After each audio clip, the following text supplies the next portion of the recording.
સુરેન્દ્રનગરમાં રબારી સમાજના ભક્તિ પ્રેમીઓ માટે ખુશીની લહેર. કેચરિયા દુધરેજ બરવાળા મંદિર દ્વારા નિર્મિત શ્રી શીતલ ગૌશાળાનું ભવ્ય ઉદ્ઘાટન 2 માર્ચ હોળીના દિવસે કરવામાં આવશે.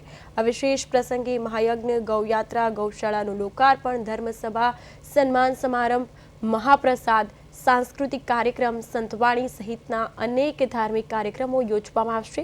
મંદિરના મહામંડલેશ્વર 1008 શ્રી કનીરામદાસ બાપુ, કોઠારી મુકુંદરા બાપુ તથા સેવકગણ સમગ્ર આયોજનને સફળ બનાવવા માટે ભારે જહેમત ઉઠાવી રહ્યા છે. ભક્તો અને સમાજજનો માટે આ પ્રસંગ માત્ર ધાર્મિક નહીં પરંતુ સામૂહિક એકતા અને સંસ્કૃતિનો ઉલ્લાસમય આયોજન પણ રહેશે.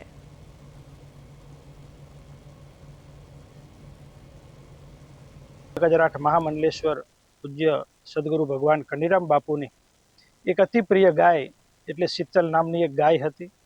એ ગાયનું 2017ની અંદર અવસાન થયું, ગૌલોકવાસ થઈ, અને એની યાદગાર રૂપે અમે વડવાડા મંદિર દુધરેજ ધામની અંદર આપણા વડવાડા મંદિરથી 1 કિલોમીટર આગળ આપણે એ ગૌશાળાનું નવનિર્માણ કર્યું છે.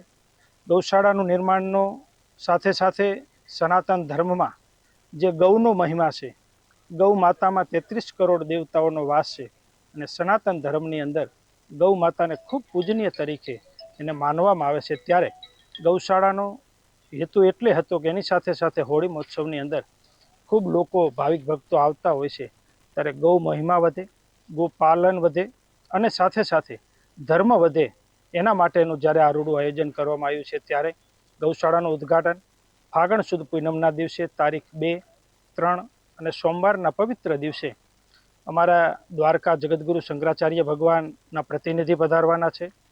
સાથે અમારા રામાનંદ શંકરાચાર્ય જે જયપુરથી છે તે શંકરાચાર્ય ભગવાન પધારવાના છે, અને એની સાથે વિશ્વવંદનીય પૂજ્ય મોરારી બાપુ પધારવાના છે.